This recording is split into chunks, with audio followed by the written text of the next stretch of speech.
वाडी नगर परिषदेमध्ये नव्याने कचरा संकलनाकरिता काय आपली एक योजना आखणार आहात?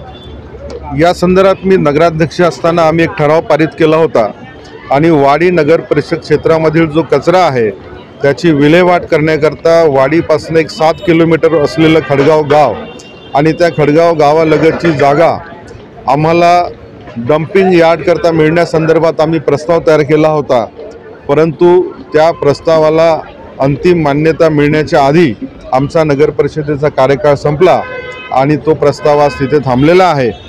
आज वाडी शहरामधील सगळ्यात मोठी समस्या विशेषतः आंबेडकर नगरमध्ये असेल तर ती डम्पिंग यार्डची आहे। या डम्पिंग यार्डमुळे नागरिकांच्या आरोग्यास धोका निर्माण होतो। डम्पिंग यार्डच्या परिसराला लागून असलेल्या नागरिकांना अनेकदा डॉक्टरकडे जावं लागतं। त्याचं कारण की त्यांच्या आरोग्याचा जो प्रश्न निर्माण झाला आहे त्या डम्पिंग यार्डमुळे होणाऱ्या दुर्गंधीमुळे तयार झालेला आहे। आमचं सर्वात प्रथम काम राहणार आहे की वाडी नगर परिषदेकरता जी आवश्यक असलेली बाब म्हणजे डम्पिंग यार्ड आणि ते डम्पिंग यार्ड आंबेडकर नगरपासून दूर नेण्याचा आमचा प्रयत्न राहील, त्यामध्ये आम्ही 100% यशस्वी होऊ। त्यानंतर वाडी नगर परिषद अंतर्गत असलेलं हा आंबेडकर नगर ज्यामध्ये कष्टकरी कामगार वर्ग राहतो, या कामगार वर्गांच्या मुलासाठी एक चांगली अभ्यासिका व्हावी, ज्यामध्ये मुलांना MPSC UPSC सारख्या स्पर्धा परीक्षेची तयारी करता येईल, तो आमचा मानस राहणार आहे। आंबेडकर नगर सारख्या आमच्या या स्लम वस्तीमध्ये होणाऱ्या छोट्या मोठ्या ज्या चोरीच्या घटना आहेत ते थांबण्याकरता आम्ही या आंबेडकर नगरमध्ये संपूर्ण चौकामध्ये CCTV लावण्याचं काम घेणार आहोत। एक फार मोठा प्रश्न आहे की आंबेडकर नगर वसाहत ही मागील 35-40 वर्षापूर्वी बनलेली आहे आणि त्यावेळेस इथले रस्ते फार अरुंद होते।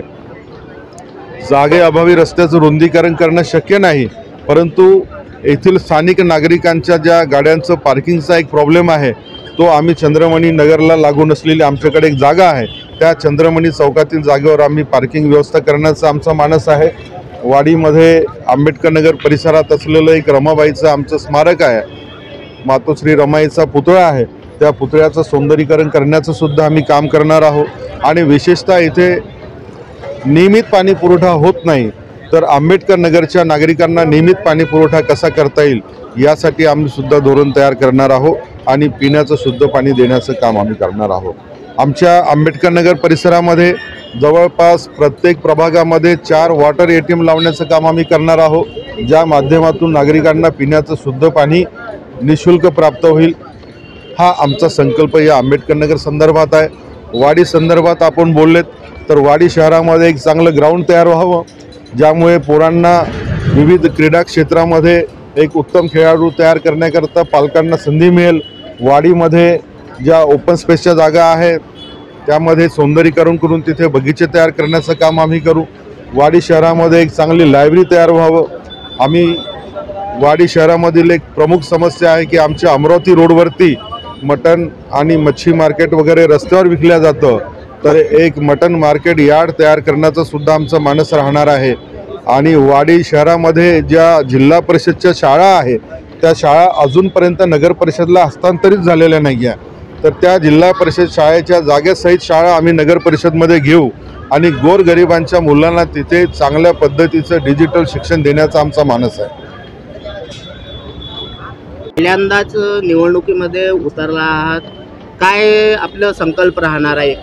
माझा संकल्प आहे, मी सगळ्यांना आधी जय भीम नमस्कार करते आणि माझा संकल्प आहे की माझे आजोबा शंकरराव उर्फ आप्पासाहेबजी गजभिये यांनी ह्या वाडी निवासस्थानामध्ये प्रत्येकांना इथे राहण्याकरिता व्यवस्था करून दिली आहे। माझे मोठे बाबा सुभाषरावजी गजभिये यांनी पण प्रत्येक वेळी सगळ्यांना मदत करत आले आहेत। तर माझा संकल्प हेच आहे की त्यांनी जे सगळ्यांसाठी इथे उपलब्धीकरण करून दिलं आहे ते तर आता दोघंही राहिले नाही आहेत, ते तर स्वर्गवासी झाले आहेत, तर त्यांना कोणी विसरू नये व त्यांनी जे कार्य सगळ्यासाठी केले आहे समाजकार्य त्या कार्यामुळे त्यांचं नाव पण मिटू नये आणि त्या कार्याचं काहीतरी लोकांना असं माहीत पडलं पाहिजे की त्यांचंही कोणीतरी आहे पुढे इथे चालवणारं, म्हणून त्यासाठी मी इथे त्यांचा वारसा आपण जपणार आहात? हां, त्यांचा वारसा मी जपत आहे आणि प्रत्येक वाडीच्या जे महिलांचा असो युवांचा असो जे पण समस्या आहे, मी आता पहिल्यांदा उभी असूनही मी याच्या आधीपासून पण मी समाजकार्य करतच आली आहे आणि मला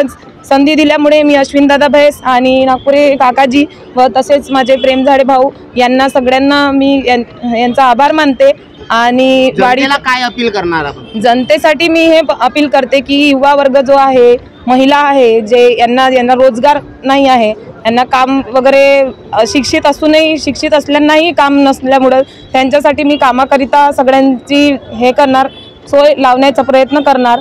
वाडीमध्ये जसं पाणी खूप खराब येतो त्याच्यासाठी प्रेम भाऊनी आता म्हटलंच आहे की त्याच्यासाठी पण आपण सगळी सोय करणार. तसेच लहान मोठ्या अंगणवाड्या आहेत इथे, त्या किरायनी आहे, तर त्यांची पण थोडी आम्ही प्रयत्न करणार आहोत की त्यांना पण त्यांची जागा मिळावे. आणि अंगणवाडीतल्या मुलांना जसं ज्या वाडीतल्या गोरगरिबांना नाही टाकता येत त्यांना कॉन्व्हेंटमध्ये, तर त्या अंगणवाडीमध्येच आम्ही डिजिटल अंगणवाडी करून त्यांना ते शिक्षण देण्यात यावे अशी मी प्रयत्न करीन.